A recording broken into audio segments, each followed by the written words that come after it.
Prabu dereng antoswanipun anggen kula nampi sabda tama paduka Kanjeng Prabu menika wonten satunggiling nalindra ingkang sowan ingkang wonten negaring Ndorowati menapa menika tasih sumitranipun Maduka Kanjeng Prabu Mandura Baja Ngawur.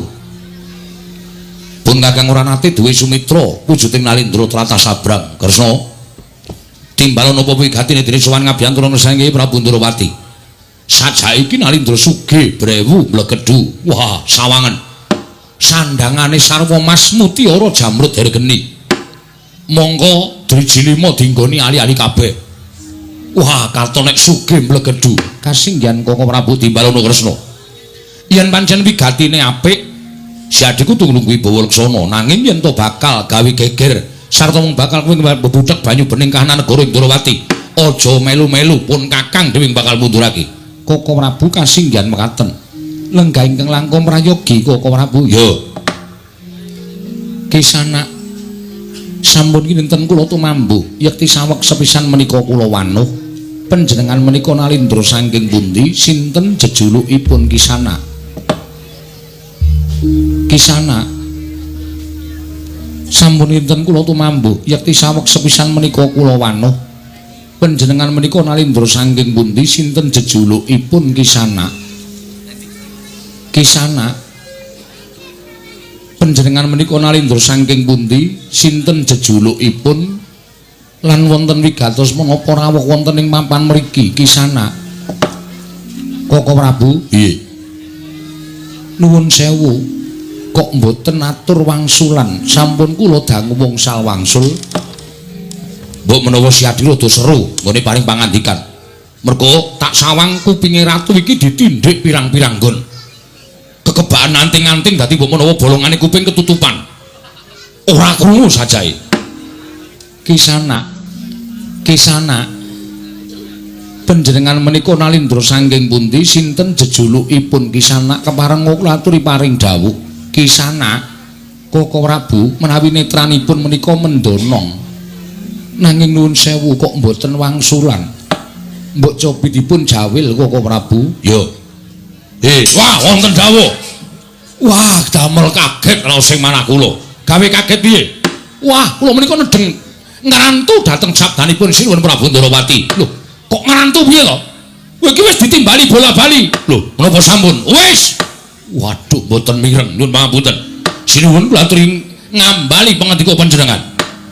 Kisana sampun kinten kula tumambuh yekti saweg sepisan menika kula wanuh panjenengan menika nalindra saking pundi sinten jejulukipun? Lah dalah.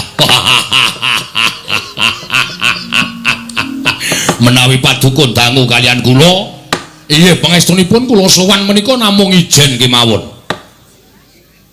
Koko Prabu, nggih, kok mboten nyambung. Kula nyuwun priksa nami kok wangsulanipun ijen kemawon. Walah blai iki ning daya siji wae budhek kupinge. Ora iso wangsulan, mbok rada seru. Rada seru Kresna, kedaling latimu rada dicethake. Sabab wong Sudarungon ki adat saben sing dimatke kedaling lati. Mekaten Koko Prabu. Nggih. Kisana sampun kinten kula tumambu yekti sepisan menika kula wanuh panjenengan menika nalindra saking pundi sinten jejulukipun Kisana? Wah, jejuluk to. Kawit wau sampun jejuluk. Ateges panjenengan dangu kalian kula. Inggih, panjenengan nalindra saking pundi? Wah, ladalah. Nuwun pangapunten sinuwun. Radi sawetawis kula menika cumeng klungen nyawang dhateng kawontenanipun negari Ndorowati.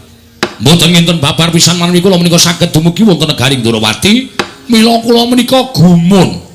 Gumun setahun jengleng serendeng. Ing atasipun kula menika ngraosaken bilih negari kula menika sampun sae-saening negara ning jebul sasampunipun kula menika sowan dhateng negari Ndorowati jebul negari kula menika kaendanipun boten wonten sapra sekawanipun negari Ndorowati. Inggih, matur sembah nuwun panjenengan menika nalindra saking pundi? Kula menika wingking saking negari ing Pageralun. Negari ing Pageralun. Inggih, inggih. Sinten jejulukipun Kula menika Prabu Sasra Hambara. Prabu Sasra Hambara. Inggih. Menika nami sepuh. Nami muda kula menika naminipun Prabu Sasra Digdaya. Prabu Sasra Digdaya. Inggih. Nami alit Giyatun.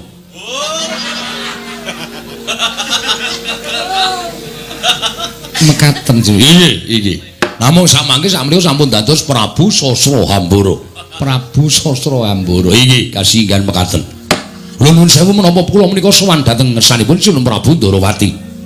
Mboten wonten kalih kula menika nalindring Ndarawati Prabu Sri Bathara Kresna. Walah dalah. Wah, matur nuwun sinuwun. Panjenengan menika nalindra ingkang kondhang kaloka dumugi negari kula. Nalindra titis Wisnu, nalindra ingkang lantip panggrahitanipun, nalindra ingkang sampun sinambiran kewajiban nentremaken jagat raya. Mila mboten nama muka menawi kawula sak negari Pageralun menika sami kepi lan kumacelu pengin pepanggihan kalajeng ngandika Gusti kula ingkang sinuwun Prabu Sri Bathara Kresna. Samangke persasat kadidene nampi kanugrahan dene jasad kula saged pinanggih kaliyan Sinuwun Prabu Sri Bathara Kresna. Inggih Kisanak, sampun kados mekaten kula menika namung nalindra limrah kemawon Kisanak. Ya inggih. Nanging panjenengan dawuh mekaten ning jagat menika mboten kenging dipun apusi. Nyatanipun kawentar kalukengrat dumugi jagat pundi kemawon sami prisa dhateng Sinuwun Prabu Sri Bathara Kresna. Inggih matur sembah nuwun. Ingkang wonten wingking menika sinten? Menika anak kula pun Raden Samba. Raden Samba. Wah, baguse padha bapakne. Biya. Nulat karo sing tuwa. Mila mboten ngomong aneh. Wah, jan ramane yo ganteng, putrane yo bagus. Wah, beda karo anakku. Anak siji rambuté dhuwur ratukul. Jenggote diawani ora jamak-jamak. Nganti iso nggo nyapu. Inggih. Mboten napa ning kados apa-apa niku anak kula tetepane kula tresnani. Inggih Kisanak, inggih. Matur sembah nuwun. Salajengipun kepareng kula badhe nyuwun dawuh. Inggih. Panjenengan menika Prabu Sasra Hambara rawuh wonten negari Ndarawati menika wigatosipun menapa? Lah menika ngaten sinuwun. Hestunipun anggen kula sowan ngabiyantu ngersa paduka Gusti kula Sanuta Prabu Sri Bathara Kresna menika sepisan. Kula menika ngaturaken sembah sumangga kemeng pangabekti. Atur bektinipun nalindra ing Pageralun Prabu Sasra Hambara mugi tinampi dening paduka Sinuwun Prabu Sri Bathara Kresna. Sampun kula tampi akarya bombong raos sing manah. Matur sembah nuwun. Ndungkap angka kalih. Ndungkap angka kalih sowan kula menika mboten sanes kejawi namung kula menika namung badhe nyuwun senjata pitulungan. Kula nyuwun sih pitulunganipun Sinuwun Prabu Ndarawati amargi mugi dados ning kawuningan. Sampun wonten 7 candra menika negari kula kados ketaman melaing Jawata. Tegesipun negari kula menika kados ketaman pegebluk. Kathah kawula ingkang sakit sonten ketiwasan sonten sakit enjing kapraloya. Mongko sampun boten kirang-kirang nggen kula nglawaken para Brahmana winasih Sewa Sugata miang para nimpun supados nambak rengkaning praja parandene katindakan gagar wigar tenantuk karya. Inggih. Wonten satunggiling dalu kula menika tumuli lampah semedi kanthi sarinaritis sesempek ron Rajamala bebantal boto sarimbak. Wonten ing madyaning anggen kula nglampahi tapa brata menika kala wau kula nampi wisi ing Jawata. Kula nampi wisi ing Jawata bilih negari kula Pageralun menika saged waluya nirmala jati, jati temah mulya.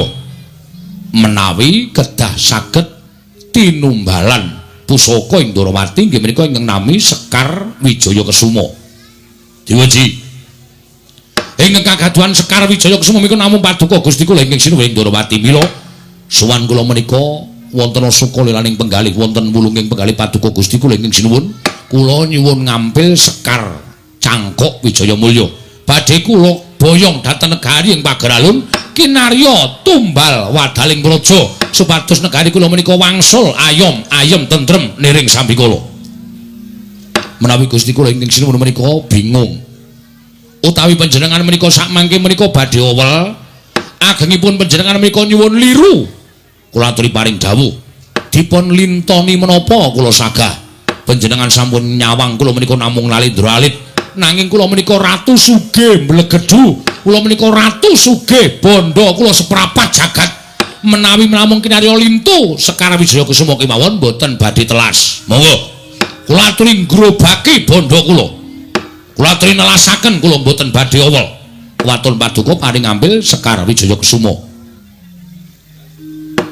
menapa kedadipun tumbas kula aturi paring dawuh reginipun pinten menapa kedadipun sewa menawi dipun sewa lajeng wancinipun kados pundi lajeng mangke anggen kula bayar menika kados pundi menapa wancinipun setunggal jam dipun bayar pinten kula aturi paring dawuh kula aturi ngendika sak larang-larange mboten ajeng kula nyang inggih menapa kedadipun lintoni wujudipun titian kula aturi paring dawuh kula sampun sumudya gajah saking nagari Kamboja kula cawisaken 100 kalih dasa cacahipun kinarya lintu Sekar Wijaya Kusuma kula aturi paring dawuh menapa dipun betahaken kapal ingkang ageng-ageng ingkang sae-sae kula sampun beto lintunipun menapa kedadipun lintoni kenya sing ayu-ayu badhe kula caosi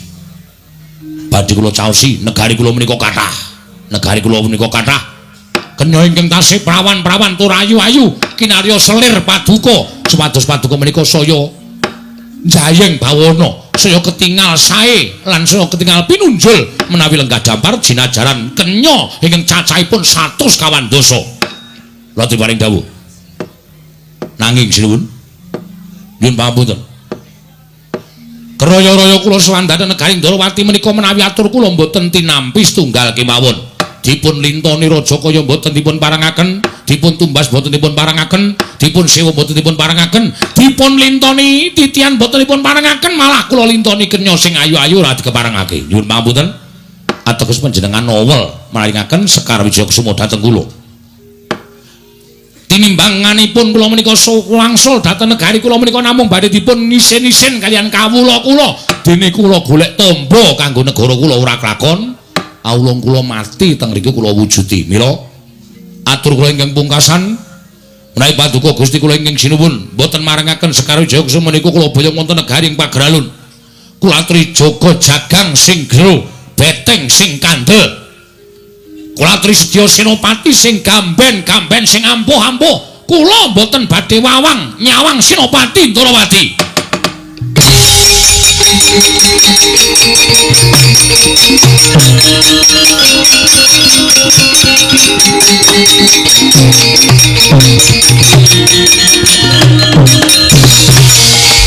semaning jajaran sukertaning bawana iblis lanang wah ndrewili kaya grojogan nyerwete kaya betes sewu nebo pategalan mongko tak rasake ora penak lah kok jebul wah ana menungso sing sajayar nyoba karo wong Ndarawati nuwun sewu menika sinten wonten Nalindra uresipun bule teka ngoman-oman dhateng kula lek amripanmu ganti naga pun Utamandra Prabu Baladewa waning pintu wasi Jaladurana kok krasana nun lek amripanmu ganti naga pun Utamandra Prabu Baladewa kadange Werda Yai Prabu Kresna ing Ndarawati kowe mau guneman piye Tun Giatun kowe mau guneman piye Iya, kula badhe nyuwun ngampil Sekar Wijaya Kusuma. Lumrahe wong jilih kuwi hukume yen disili, trima. Yen ora disili, ya wis. Umume kuwi hukume wong jilih. Hukume wong takon kuwi diwangsuli. Hukume wong utang kuwi bayar. Kowe nyilih ana negara Ndarawati, ora dikeparangake dening Kyai Prabu Sri Bathara Kresna, malah sajae kowe bakal ngilani dadane Kyai Prabu Ndarawati. Kowe ngunekke wong Ndarawati kon jaga jagang sing jero beteng sing kandel. Kowe ora wang-wang nyawang dadaning Senopati Ndarawati kemewat ucapmu keperawat kaya ngregem jimat kowe wandindat siabang kowe lho nyuwun pangapunten kula nuwun sewu kula menika mboten sowan dhateng negari Mandura kula mboten sowan sinuwun Prabu Baladewa kenging menapa paduka duka dhateng kula kenging menapa paduka lajeng srengen dhateng kula sinuwun Ndarawati kemawon mboten duka dhateng kula kenging menapa paduka lajeng ngoman-oman dhateng kula Yai Prabu Ndarawati ki selawase ora tau nesu sing kuwi nesuwi Baladewa yen kowe durung tak ngerti kondange ratu galak dhewe sandonya iki meng nata mandura Prabu Baladewa krungu ora kowe ngo oh nggih iki Iki lajeng kersanipun saiki kowe bali. Lho, wangsul dos pundi? Bali ora santet ngayonake Sekar Sengko Wijaya Kusuma. Menawi kula wangsul kula mboyong Sekar Wijaya mboten mboyong Sekar Wijaya Kusuma badhe dipun irang-irang dening kawula kula. Trimah kula pecah wonten ing mriki. Sirmu piye? Kowe pengen mati nang kene sirmu piye aku tak takon. Kowe pengen mati nang kene sirmu piye? Kowe njaluk modal cara piye? Wah, dian galak tenan. Bengok-bengok kaya ngono sajae wis wareg iki nek bengok-bengok. Weh ladalah. Pokokipun dumugi jaman menapa kemawon. Waton sinuwun Prabu Ndarawati dereng paring Sekar Wijaya Kusuma mboten badhe kula wangsul dhateng negaring Pagralun. Yen ngono kowe wani karo Baladewa. Kowe tak jawuhi bali ora gelem tegese kowe wani karo Baladewa. Ya. Nyuwun pangapunten. Kula menika mboten ajih kalian sinten-sinten. Sampun malih kok namung titah swantah dewa mudhun kemawon kula mboten ajih kalian jawata menika kula wau. Piye? Muni piye kowe? Koko Prabu Kosek. Muni piye kowe? Kula mboten ajih kalian sinten-sinten. Sampun malih jamak limrahing titah nadyan dewa mandhap wonten ing Janaloka kemawon kula mboten ajih dhateng dewa menika kula wau. Iblis lan apa namung cacalanan ngilani Baladewa duparai mutati apa? Kula dewa jenenge. Ayo, kowe mati karo Baladewa. Jelek ora jelek jagat kesempatan kula.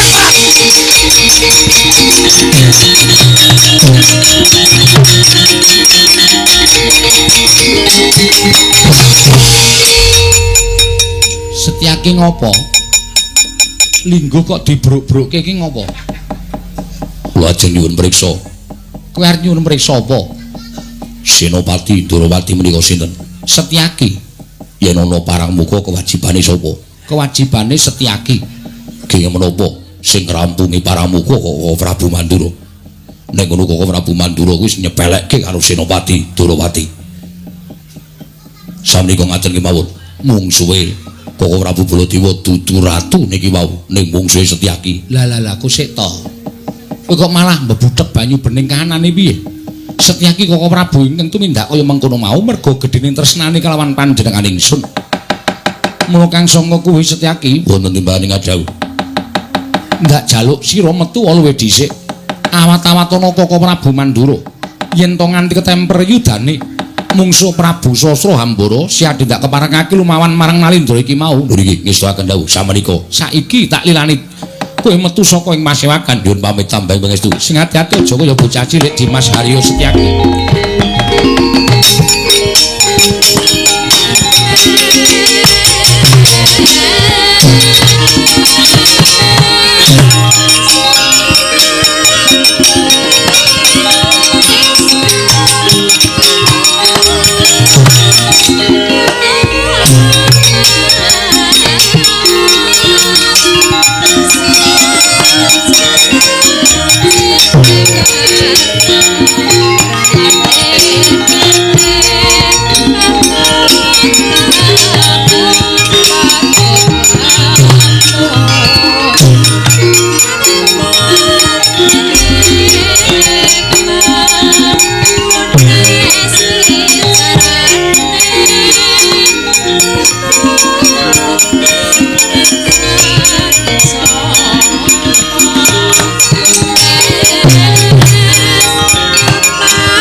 Pamit matal pasilan sing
Patrio jagat pangestu kula.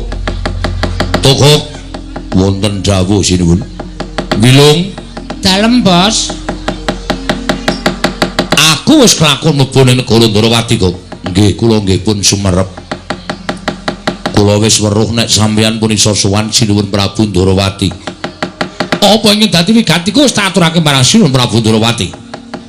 Nuwun sewu, kula tak nyuwun priksa janjane sampeyan sowan teng negara Ndarawati niku wigatosipun menapa, Gok? Ngerti yo?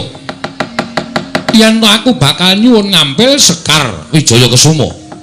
Wigatosipun perkara wigatine aku ora ngerti mergo aku diutus dening Sinuwun Prabu Bumiloka ing Imo Imantaka. Perkara wigatine apa aku ora ngerti sing baku aku nyendikani dawuh Sinuwun Prabu Bumiloka supaya nglembut Sekar Wijaya Kesuma.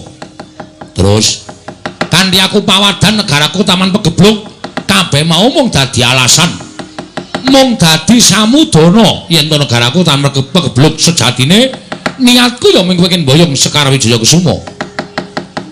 Lajeng kabeh wis tak andhakake nggih Sinuwun Ndarawati meneng wae ora paring pangandikan kok. Terus gregeten aku matur yen pancen pengin dituku pira, yen disewa pira, yen dijoli apa. Sinuwun Ndarawati ora paring dawuh nggih. Nganti aku kewetu ucapku yen pancen panjenengan ora maringake tinimbane aku bali marang negaraku aku disoraki kawulaku. Luwih becik aku mati eneng kene tak lakoni. Tak aturi sedya jagang sing jero beteng sing kandel. Aku ora bakal wegah nyawang Senopati Ndarawati. Gok nun. Ana Nalendra bule jenenge Baladewa. Akune kadange Werda Nata Ndarawati. Wah, muring-muring karo aku. Nesu-nesu entek amek kurang golek. Nganti entek-entekan aku didupak saka Datulaya nganti kelengkangan aku tiba ning sak jabaning Datulaya tumuli aku mlayu kene. Lho, Sinuwun Prabu Sasra Hambara didupak karo Prabu Baladewa. Masalahe Sinuwun Prabu Sasra Hambara nantang karo wong Ndarawati. Ah ya wis kuwi oleh-olehane kaya ngono kuwi. Wong ki nek senengane nantang karo wong dilalas sing ditantang wani ya jenenge kuwi basane Jawa ketanggor ngono kae, Gok. Lah iya. Gok wonten dawuh. Prabu Baladewa pasang sayembara perang. Sapa sing cilik gedene iso ngulungi didaning Baladewa menang boyong Sekar Wijaya Kesuma. Apike piye, Bok? Apike wangsul mawon. Lho, bali nanti? Bali teng negara Pageralun. Mergo nek sampeyan boten kersa wangsul teng negara Pageralun, sampeyan nandingi Baladewa niki mangke kula kurang-kurang pejane bali nggawa kuwanda. Kuwandane sapa? Kuwanda sampeyan niku. Mergane sampeyan mesti wurung ora wurung tekaning pati mungsuh Prabu Baladewa. Prabu Baladewa niku Nalendra sekti kalintang jayaning perang tinatah mendat jira menter tinumbak bengkung sinuduk putung. Mula negarane ora tau ketekan mungsuh merga do wedi karo Prabu Baladewa. Aku sampeyan lajeng wani nampa sayembaraning Prabu Baladewa niki mengke sampeyan ora entuk Sekar Wijaya Kesuma ning Bali malah dadi batang dadi kuwanda. Lah apa kira-kira aku kalah karo Baladewa? Miturut penyawangmu aku kalah karo Baladewa? Mboten mung kalah ning dadi ndeking pengamun-amun sampeyan bakal diajar karo Prabu Baladewa. Merga kula pun ngetutke ratu kaya sampeyan iku nek kula hitung cacahe wis 3943 niku mati kabeh mungsuh Prabu Baladewa. Kula sampeyan ampun main-main nek kali Prabu Baladewa. Dasare Prabu Baladewa niku kagungan pusaka loro, siji Nenggala, loro Alugara. Niku pusaka ampuh kabeh. Pusaka sing pengpengan tamake Gunung Jugruk segara asat. Nek ming sampeyan tek kenaman Kyai Nenggala tek saking gen sirah ngenten iki mlethek. Pletik-pletik. Terus matane metu. Matane sapa? Matamu kuwi. Wo mata-matake bendara kandhani ngeyel kok mangkel aku. Tur nuwun sewu niki mengke nek sampean maju teng pabaratan sing maju dudu Baladewa ning mesti Senopati Ndorowati Raden Setyaki ya Raden Wresniwira ya Raden Bima Kunting ya Raden Tambak Yuda niku satyane Kanthet ngeyayet cilik ning nek kon jotosan senenge ra jamak-jamak ben dina gaweane jotosan niku Raden Sencaki Digdaya sekti kalintang jayaning perang kagungan pusaka wujude gada aran gada wesi kuning niku tamake Gunung Jugruk tamake segara Segara Asad nek ming sampeyan mesti almarhum niku tenan kula mboten gara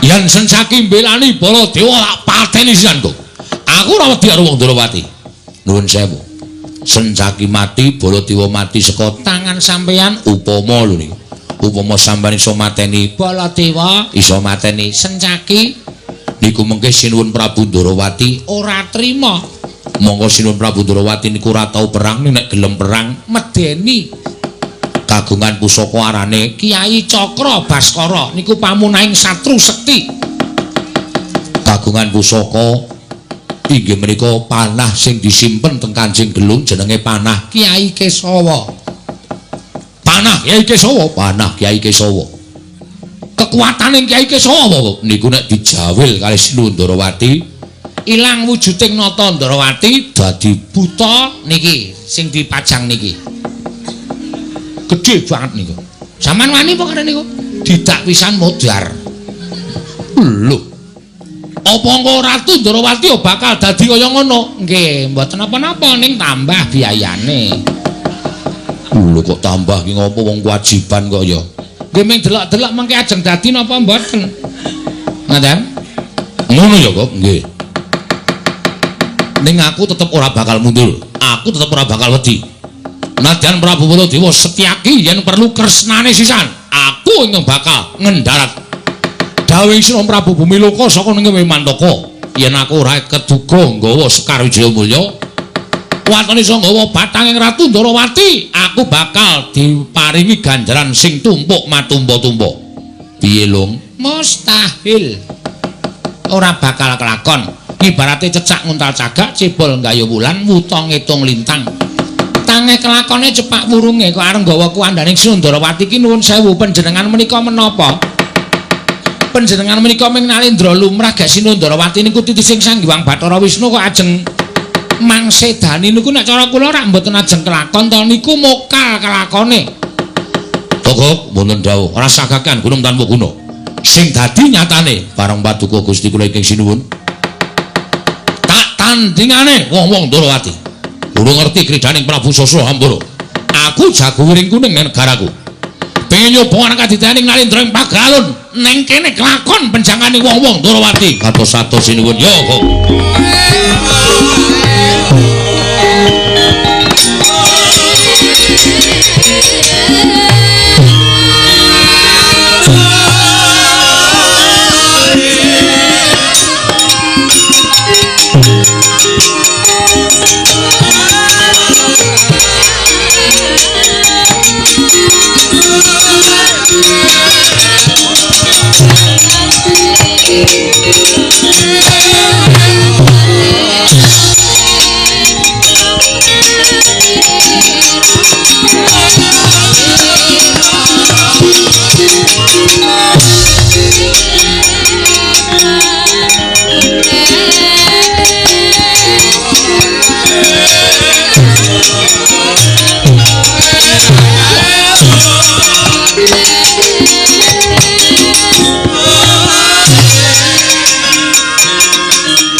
durung suwe nggon kula mlaku katrenjo ana satriya kandhet ngeyayet mripate mandeng tanpa kedhep bringa sing uler geni tumpake kuping kiwa tengen. Gus, Mas, kowe sapa? Takon karo aku satru garba Raden Setyaki Senopati Ndorowati. Wah, iki sing kandhake togok mau. Pancen bener. Piyayine ora patiya gedhe karo aku isih gagah aku. Setyaki dasar para nyata. Prabu Sasra Hambara. Kosek sing mburi sapa? Takon karo aku Patih Ndorowati Patih Udawa. Wah, Patih Udawa dasar para nyata. Wigati napa ki merpeng karo aku? Ndi? Baladewa. Sing wani nantang karo Prabu Sasra Hambara. Tak kilanane dadaning Baladewa. Rasa gagan gunung tanpa guna. Koko Prabu Mandura ora keduga mungsuh karo kowe lan ora bakal imbang yen to mungsuh karo kowe. Sing imbang ku ya Setyaki mungsuh karo kowe. Babu, nadyan aku ijen tanpa ruang. Aku ora bakal mundur sejangkah mungsuh lawan kowe. Prabu Sasra Hambara, ana marang. Mumpung isih padhang rembulan isih jembar kalangane. Yen kena kowe tak elekake. Lho, kowe rasa ngeman karo aku, ning mestine aku ngeman karo nyawamu. Kowe bali yo. Ora usah melu-melu perkara iki. Lan rasa dadak njaluk Sekar Wijaya Mulya. Kowe mulya. Yen kowe bali ketemu anak bojomu, kowe urip tentrem ana negara ing Pageralun. Nah yen kowe mbacut bakal njaluk Sekar Wijaya Mulya, aja takon dosa. Kowe bakal dadi batang ana negara ing Ndorowati. Walah dalah wabuh. Setyaki ora barat. Kowe ngias karo aku, Kowe ngilani aku dadaning Prabu Sasra Hambara. Aku nang negaraku iki pesasat jago wiring kuning, jago tanpa tanding. Kowe gedhemu cilik, dhuwurmu cendhek, mungsuh karo aku, ora bakal telung kedheping netra wis tekaning pati. Merganing patimu.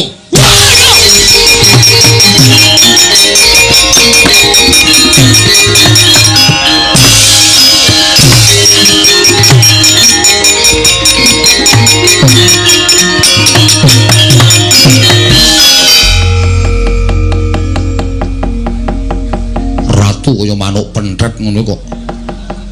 Sumbare ngedapi-dapi. Iki ya ngono. Wis cetha ditantang kaya ngono ora geblek, ora gebes. Wis jam 1 kurang 5 kok ora perang-perang. Ayo tangyo legane atiku. Ora gletak aja dundang Kakang Patih Udawa.